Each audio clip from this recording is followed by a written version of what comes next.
Hi, I'm Dennis, and welcome back once again to the Serious Shift Blogcast, episode number 139. Nice to have your attention wherever you are. I hope you're well. Here's my question. Have you learned yet to love the hard stuff about your enterprise and succeeding? This blog is inspired by something that Dan Fleyshman said the other week. And for those of you who don't know Dan, and I'm going to assume that it's probably most of you, I'm going to give you a couple of highlights. Dan is the youngest founder of a publicly traded company in history.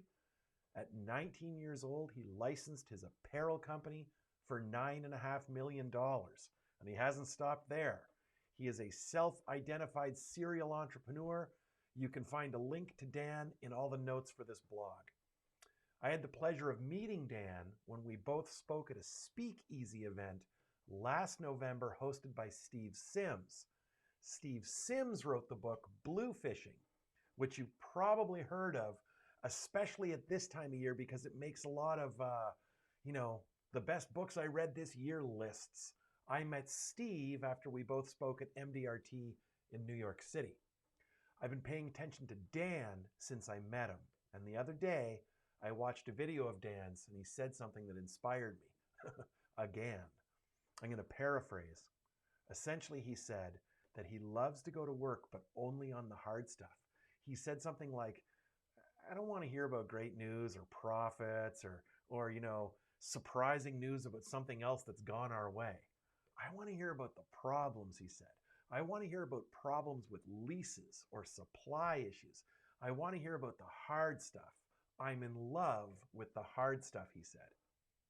We tend to measure the value and performance by what happens when everything is working perfectly, when there's no hard stuff, when we're on top of our game and everything goes our way. Yet how people, organizations, companies, leaders, and everything else performs on their best day doesn't teach us very much. Dan wouldn't be Dan if all he was able to do was show up when things were easy. A better indicator of anything's worth is how it performs when things are hard, or even better, when they're falling apart. My father summed this up for me once really nicely, without varnish. I was in my late teens. Son, he said, when your house is full of food and your cupboard is full of booze, you'll have all the friends you need. When you have nothing, it's those same two guys who keep showing up anyway who are the only two real friends you ever had. True friends, as my father was trying to teach me, are not fair weather, and neither is anything else of value. You want to be able to rely on it. There can be no question. Although Dan didn't say it this way, he could have said, everyone who works for me or with me knows that they can count on me. I've noticed, though, that we tend to measure things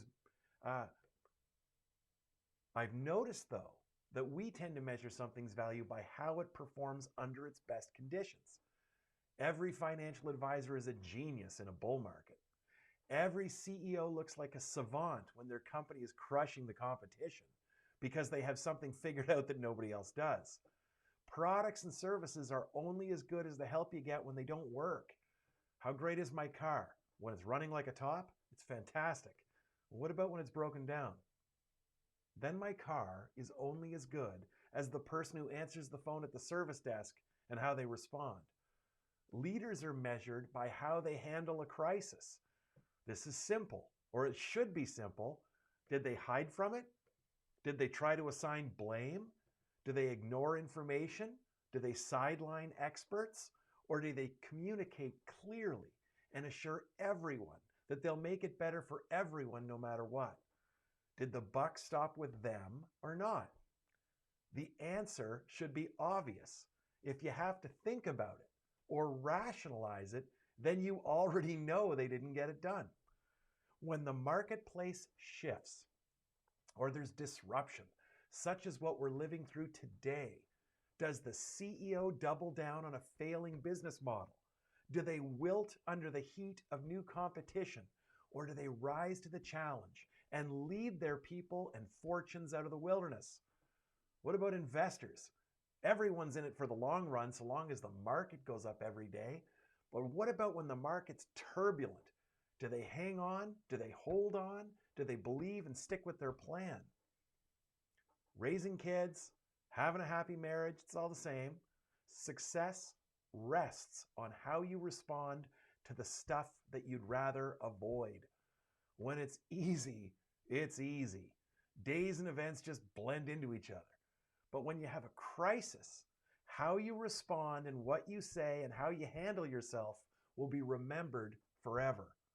You're only as good as your worst day. Not because what you do the rest of your time doesn't matter when things are good, but because what you do on your worst day is impossible for you to fake.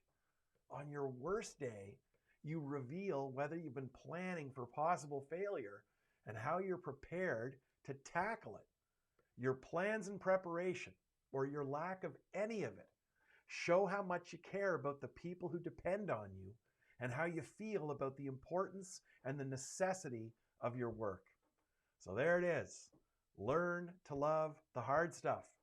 It's the only stuff that matters. Thank you. And hey, before I let you go, subscribe to this blog, like this blog, check out SeriousShift.com. This is the kind of stuff you like to think about and talk about. Join our community. We get together once a month, e-courses, the whole 9 yards. Go take a look. It was made for you to help you be better. Have a wonderful morning. Take care.